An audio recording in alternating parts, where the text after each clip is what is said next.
This is Scott Becker with the Becker Business and Becker Private Equity Podcast. We're thrilled today to be joined by Kelly Bozarth. Kelly's the CEO at the Center for Social Dynamics. She's going to talk to us about what she does, the trends she's watching, where she's most focused, and a lot more. Kelly, can you take a moment and introduce yourself and tell us about the Center for Social Dynamics? Great. Hello, Scott. Great to be with you today. I'm Kelly Bozarth, CEO for Center of Social Dynamics. My path into ABA is a bit unconventional. I actually started at the Walt Disney Company, where I led multiple large-scale operations. But regardless of the role at Disney, the mission is always the same: to create an incredible guest experience for every single guest, and to do that at scale. The Disney magic. There is an art and a science behind it. And from Disney, I had the privilege to go into alternative education. And education is truly my first love and my passion, and to focus on children and adults who learn differently. I've always been deeply interested in how learning happens. Like, how is it that humans learn and that the brain absorbs information? What works to create learning and what doesn't? So that turned out to be, while unconventional, a perfect pathway into CSD, because that's exactly what we do. We teach skills and behaviors to people who learn differently, people who are on the autism spectrum. And to do that, we design and curate learning experiences that engage and connect and personalize learning. We know that engagement drives outcomes. It's key to good clinical outcomes. And so at CSD, we often say that we want our clients to be as excited to come to an ABA session as they are to go to Disney. And that is a high and lofty goal, but it's one that we're out to create. Thank you. And how did you get into this area to begin with? Yeah, so I think, like many people, ABA sort of found me. For some of the people that I worked with in alternative education, introduced me to the CSD team. And the CSD team at the time was looking to elevate the way care is delivered. CSD is known for clinical quality, has been since the early days delivering high quality in-person care. And after COVID, after the era of virtual learning, the idea was, how do we take what we know works virtually? Because virtual learning is expanding and growing. And could we create a model around ABA that is a better way to teach and learn? Could we merge the best of applied behavior and analyst, with alternative education? And so at CSD, we've created a virtual immersion program. And so this program is not just telehealth. It's not just going into Zoom. When our clients come into our virtual immersion program, they meet their therapist one-to-one, and they enter a themed environment. So Scott, if you love baseball and I love giraffes, when we come into our virtual environment, we are in that themed environment with our therapist. And all of the evidence-based ABA practices, the way we teach skills in person, have been created into content and lessons that can be individualized to each client. And the great part about virtual is we can use those evidence-based practices and we can overlay them with gamification and surprise and the elements that make learning sticky online. So in our virtual sessions, we even include virtual reality, so our clients can practice the same skill across multiple settings and get really good at the skill, so that skill can generalize more naturally into real life. And that idea of curating learning experiences, blending modalities, and making learning more sticky is what we're out to do. We call it, we want to increase the learning density of every single session.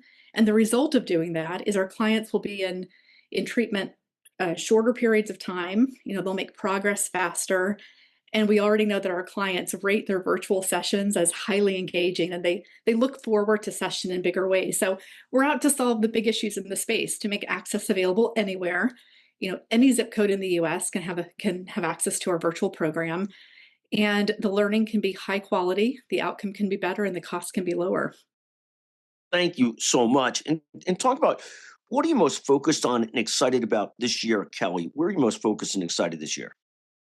Yeah, this is probably one of the best years to be in the field of ABA, because the pace of technology and change is more rapid than we've ever seen.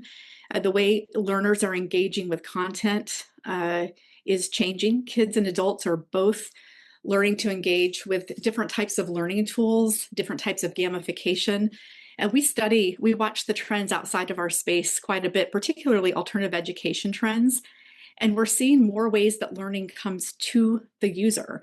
So if you have used any of the apps like Duolingo or Noom or Amazon, you see all the ways that learners are engaged with content. And we are looking at ways to take those learnings and apply them to our field. So one example is we just rolled out our Starship app. It's a caregiver app that allows our caregivers access to ABA content 24/7. They can see content, they can read it, they can listen to podcasts, they can even track through like a diary what's happening in the home. So when they come to meet with their BCBA, with their clinician, that session can be rich and full of real life content. And it's interesting because as we look to bring more of these learning technologies into our practice, we're seeing some real change. We have parents who regularly miss session, who are now coming to session armed with real life practical questions. And the beauty of that is we know that when caregivers are involved, the children make better gains, they make faster progress. And this creates just a virtuous cycle of care, and the ability to bring those type of technologies into our sessions is really at a record high. And that's one of the things we're most excited about in the year ahead. Thank you. And take us back. ABA, applied behavioral analysis.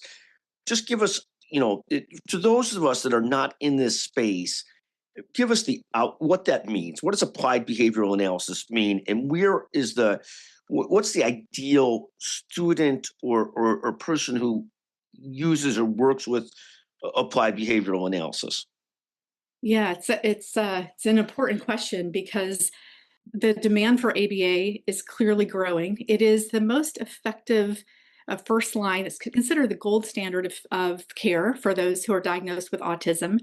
And at the core, what we are doing is teaching skills and behaviors to those who think and learn differently.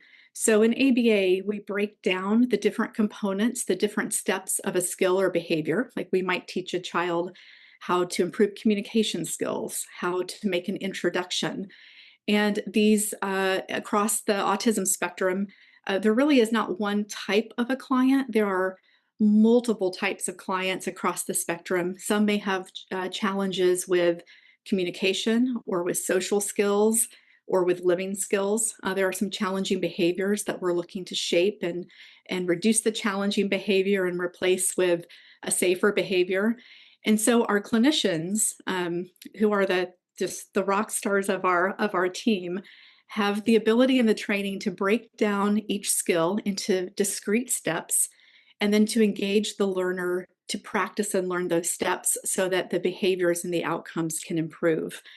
And it's the science of shaping behavior, which borrows a lot from education and the science of learning so that we can make that learning stick and we can have strong outcomes.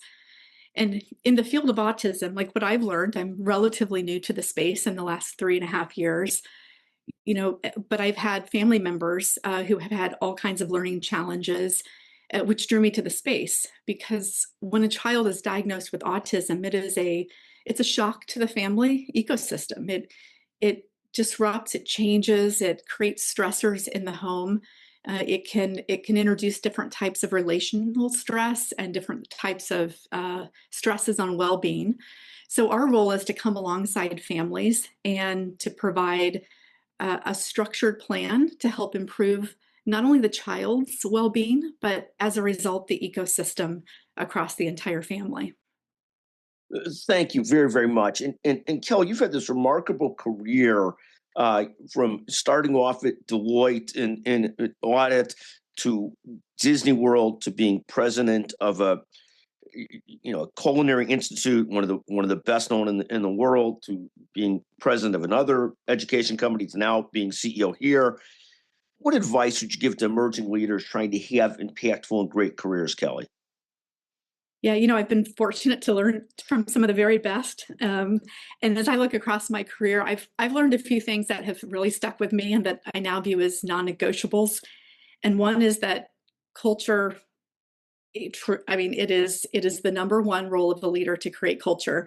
Drucker said it well, culture eats strategy for breakfast. And so I've learned to be very explicit in creating culture, to write down what our leadership principles are, what our service principles are, and our values, and to make them very plain, to train to them. We use them when we interview, we use them when we promote, and promotions, I believe, are one of those golden moments where if you're promoting people who embody the values, you fuel the culture in a positive way. And if you don't, then you don't really have values, you just have ideas. So culture is something we focus on, particularly in healthcare, where we're doing such human-centered work. The other one I would say is to adopt a leadership philosophy of people, service, growth. That three-legged stool has to be balanced, but it does have to start with people. So the role of a leader is to care for their team, to protect and develop their people. And so how we show up as leaders matters. Our energy, our clarity, the grittiness that we bring, we have to show up with that enthusiasm and purpose because it gets modeled and replicated across the organization. So we talk a lot about having healthy habits in our lives and our leadership, particularly with newer leaders. The one that I talk about a lot is getting off social media. Scrolling Instagram at night is not a healthy habit to make us better leaders. It will rewire the brain to attend less and to look for more dopamine hits. So what will make us better leaders is to get out and talk to people, to go for walks, to spend time with our families. So taking care of ourselves as leaders, we teach is not selfish, but a healthy way to promote a great culture. And the third one I would say is just to be an avid learner. I mean, to be a work enthusiast, to love what you do and learn as much as you can, particularly from the people who are the closest to the work. We have very structured ways at CSD to hear from our clinicians, to hear from our families. We have a neurodiversity board to make sure the way we're curating care and delivering it resonates well with our community. And we learn so much there. If we can all learn and act on those learnings, we engage the entire team in making things better every single day. And to me, that's one of the most enjoyable and important parts of leadership. I'm sort of a fan of leadership quotes, and one of my favorites has always been that the role of leaders is not to create followers, but to create more leaders. And that's how we shape a better future. Could not agree more. Kelly, what a pleasure to visit with you again. Kelly Bozarth, magnificent CEO of CSD. Thank you so much for joining us today on the Becker Business and the Becker Private Equity Podcast. Amazing what you folks are doing. Thank you so My much. pleasure. Thank you, Scott.